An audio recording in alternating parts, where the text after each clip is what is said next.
Hello guys, welcome. This is Deepika from mytutorialrack.com, and in this tutorial we are going to create an Apex class.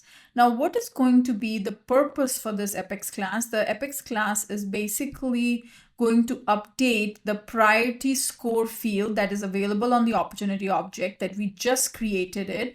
And you can see here the way it is going to calculate the priority score is based on two things. One is the confidence field value and the other one is the stage weight. We haven't defined anything with the stage weight, and if you don't have a requirement around stage weight, what's going to happen is our Agentforce for developers is going to figure out its own stage weight, and it's based on the combination of these two values, it is going to calculate the priority score. So this is the prompt that I will be giving to my Agentforce. It is create an Apex class called opportunity scoring service with a method. Inside of this, create a method called update scores, and it takes in one parameter of the type set of IDs that calculates the opportunity priority score. So this is what the service class is doing. It is calculating the priority score, and then based on what it is calculating, it is basically 0.5 multiplied by confidence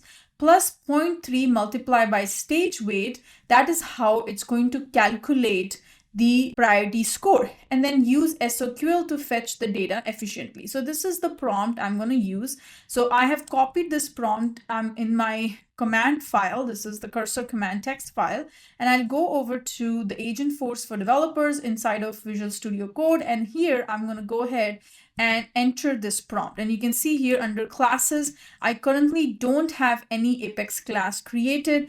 And then once I go ahead and hit the send on this prompt, what will happen is it will try to create this Apex class called opportunity scoring service, which currently doesn't exist. And then it will go ahead and deploy this as well. And here you can see here there is an error reading the file. Notice that, let's see what's going on. Okay, I want to execute this command. Okay, so this is your scoring class that it is creating, and it is doing the query accordingly. I'm going to go ahead and hit save. And this is the opportunity scoring class, service class that got created. It also created the class meta XML file. So we'll go ahead and hit save here. And let's go ahead and review this file. Okay, so it has done everything. Task has been created. An Apex class file has been created, and a meta XML file has also been created. Now let's go over to the Apex class and see what it has done. So as you mentioned inside of your prompt, that create a method called update scores, which takes in one parameter of the set of IDs, and it takes in the opportunity IDs. And first it checks if the opportunities IDs is empty.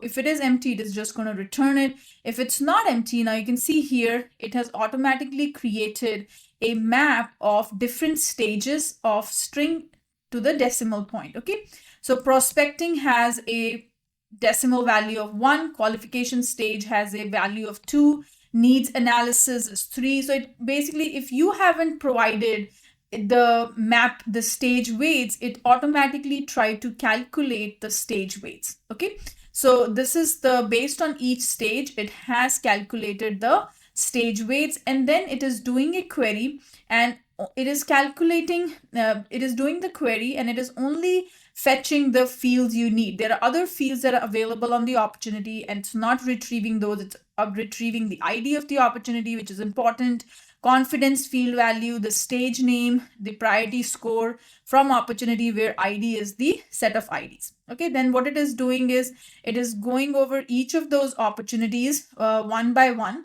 and then it is fetching the stage weight based on the stage, and here it is updating the priority score. It is just populating the priority score, and then it is updating the opportunity records. Okay, the list of opportunities, it is updating those. So this is a very simple Apex class that it has created. Now there are two ways. Either you can just use deploy this source to the org, or we can go ahead and we'll say deploy this Apex class to the org. And before we go ahead and deploy it, let's go ahead and go over to our Salesforce, and let's see if this file exists or not. And this file currently doesn't exist because you have not deployed this Apex class to the org. So I'm going to go ahead and log in here, And what is the name of the Apex class?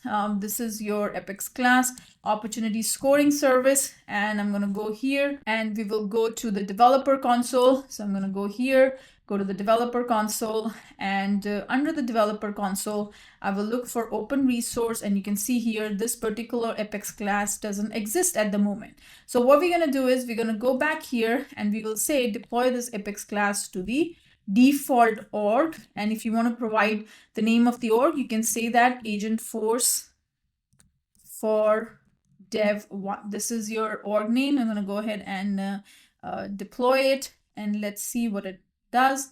And if it's going to find any issues, it's going to let you know. Otherwise, we're going to go ahead and hit approve here.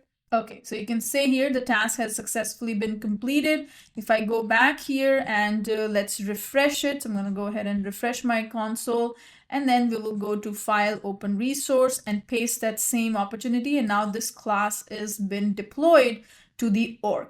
Now you can manually call this particular update scores method, and you can pass in the ID, but why to do that? Let's go ahead and create a trigger, and trigger is going to call this particular method. And how to do all that, we are going to take a look at it in the next tutorial. Very simple prompt. We are going to give it to the Agentforce for developers and let it create the trigger for us. So I hope you enjoyed this tutorial. I'm going to see you in the next video. Bye-bye. Take care.